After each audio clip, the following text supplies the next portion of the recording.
Salam sejahtera Malaysia, denyut nadi suara rakyat bergema di channel ini. Terima kasih kerana terus bersama-sama di dalam channel ini untuk mendapatkan berita terbaru setiap hari.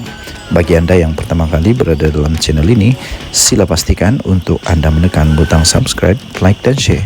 Tekan juga tombol notifikasi untuk mendapatkan berita terbaru setiap hari. Denyut nadi suara rakyat bergema di channel ini, berita bermula sebentar lagi.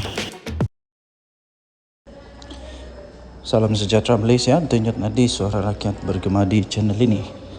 Berita throwback yang telah diambil semula daripada My Metro bertarikh 29 Mac 2022. Berita ini throwback daripada My Metro oleh bernama bertajuk "Saya Sangka Akan Mati," kata Tun Mahathir. Tun Dr. Mahathir Mohamad mengucapkan terima kasih kepada pakar perubatan Institut Jantung Negara IJN dan pakar perubatan jemputan atas kepakaran serta kebolehan merawat beliau ketika menjalani rawatan di pusat rawatan jantung itu pada Januari yang lalu. Bekas Perdana Menteri itu berkata, beliau sudah percaya hayatnya sudah tiba. Namun, dengan rawatan yang diberikan oleh doktor pakar, penolong doktor serta bantuan daripada pekerja di IJN, mereka berjaya memulihkan kesihatannya. Kata Mahathir, bagi saya ini adalah satu keajaiban. Saya tidak menyangka untuk hidup. Saya menyangka akan mati kerana saya sudah tua. Dan saya juga menghidap penyakit yang serius yang memberi kesan. Mula-mula jantung saya. Apabila jantung lemah, ia memberi kesan kepada paru-paru.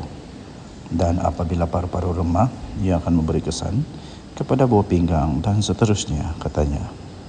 Tapi entah bagaimana, atau lebih tepat, doktor memulihkan saya dan akhirnya saya dibenarkan keluar dan agak sihat. Bukan 100%, tetapi cukup untuk saya meneruskan kerja yang perlu saya lakukan, katanya menerusi saluran rasminya di YouTube Cedet hari ini. Tun Mahathir berkata, ini satu yang patut dibanggakan kerana rakyat Malaysia tidak perlu lagi ke mana-mana untuk mendapat rawatan kerana negara ini sudah mempunyai pakar perubatan yang boleh merawat penyakit serius seperti yang dialaminya. Katanya, seperti yang anda tahu, saya juga dilatih sebagai doktor dan semasa saya bermula pada tahun 1950-an dan awal 1960-an, pada ketika itu terdapat slot khas untuk doktor Malaysia, terutama doktor Melayu. Doktor di hospital pada masa itu dikenal sebagai pembantu pegawai perubatan. Tidak ada orang Asia boleh menjadi pegawai perubatan kerana tidak kepercayaan terhadap doktor Malaysia, katanya. Tambahnya lagi, saya amat percaya bahawa kita boleh melakukan apa yang orang lain boleh lakukan. Semasa saya sebagai Perdana Menteri, saya pernah bercakap bahawa Malaysia kita boleh. Kita cakap, katanya. Dalam video yang berdurasi kira-kira 8 minit itu, Dr. Mahathir yang juga ahli Parlimen Langkawi kekal bertenaga dan kelihatan sihat ketika menyampaikan ucapan berkenaan. Dr. Mahathir dimasukkan ke IJN pada 7 Januari bagi menjalani prosedur perubatan elektif. Sehari selepas itu, beliau dibenarkan keluar pada 13 Januari. Namun beliau dimasukkan semula ke institut berkenaan semula dan menerima rawatan sehingga dibenarkan pulang 5 Februari. Berita ini bertarikh 29 Mac 2022 daripada hmetro.com.my bertajuk "Saya Sangka Akan Mati," kata Tun Mahathir. Kita jumpa lagi. Salam sejahtera Malaysia. Bye-bye. Salam sejahtera Malaysia, denyut nadi suara rakyat bergema di channel ini. Akhirnya Ketua Polis Negara sekali lagi mengumumkan perkara yang penting yang selalu dinantikan oleh seluruh rakyat Malaysia. Terbaru ini sekarang. Pastinya yang heboh diperkatakan sekarang, siapa lagi kalau bukan Didi Chronicles. Itulah kau Didi.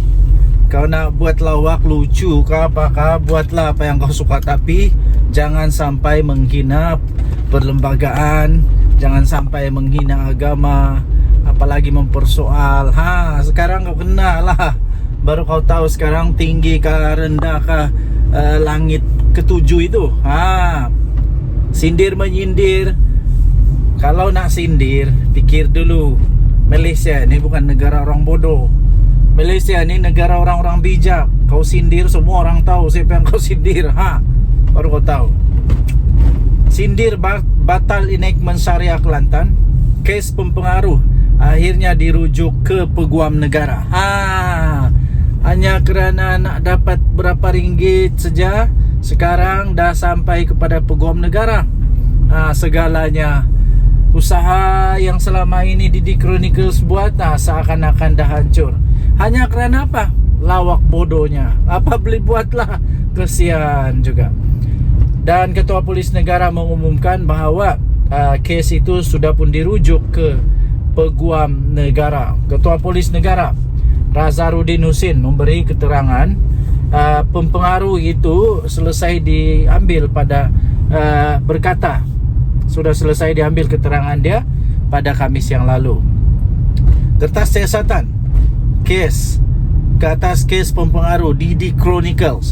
Inilah ni yang didakwa telah mempersenda keputusan Mahkamah Persekutuan yang membatalkan 16 enactment kanun jenayah syariah akan dihantar kepada Jabatan Peguam Negara. Akan dihantar kepada Jabatan Peguam Negara esok. Ketua Polis Negara iaitu Razarudin Husin berkata, polis sudah selesai merakam keterangan personaliti yang nama sebenarnya ialah Dedi Sulaiman Rai, 43 tahun, di Bukit Aman pada Khamis yang lalu. Itulah kau buat lawak-lawak tentang itu. Kenapa? Siapa yang suruh? Kalau tiada orang suruh, kenapa kau buat? Rakaman percakapan suspek katanya sudah diambil di Pejabat Unit Siasatan Jenayah Terkelas atau USJT, Jabatan Siasatan Jenayah USJ, Bukit Aman pada 10.15 pagi pada Khamis yang lalu. Jadi kepada seluruh rakyat Malaysia, sebelum buat fikir dulu ya. Tak kiralah kau penyokong kah, pembangkang kah, apakah, fikir dulu. Kalau kau sudah kaya raya jutawan kah, bilioner, boleh lah. Tapi kalau belum kaya raya, belum bilioner, jangan buat sia-sia kehidupan. Siasatan itu berkait dengan kes ini dijalankan mengikut Seksyen 504 Kanun Keseksaan katanya, dan Seksyen 505 Kanun Keseksaan, dan Seksyen 233 Akta Komunikasi dan Multimedia. Katanya menurut berita harian. Habislah. Terlajak perahu boleh diundur. Terlajak kata badan binasa. Walaupun dia sudah minta maaf, minta ampun, berayu-rayu pun sudah terlambat. Kerana kamu tu kena ingat, kamu tu pempengaruh. Pempengaruh yang patut membawa nama baik, bukan membuat hasutan, bukan menceritakan benda yang tidak betul. Apatah lagi ini melibatkan perlembagaan negara Malaysia. Waktu kamu buat tu ada fikir tak? Itulah. Jadi itulah. Walaupun mau buat lawak kah, mau buat parodi kah, apakah, tapi fikir dulu no. Jangan sampai padah makan diri sendiri no. Itulah. Sekarang dah kena dekat batang hidung sendiri.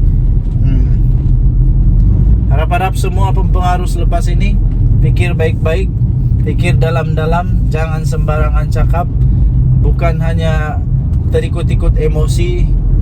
Kamu punya parti yang kamu sokong kah, kamu tidak sokong kah, apa-apakah, jangan ikut emosi. Ikut fikiran, ikut akal, ikut pakai budi bicara. Jangan pakai syok sendiri je. Dan tadi Suara Rakyat bergema di channel ini. Jangan lupa tekan butang subscribe, like dan share. Malaysia kita punya, cintai Malaysia aku. Kita jaga kita. Kita jumpa lagi pada berita-berita yang akan datang. Bye-bye.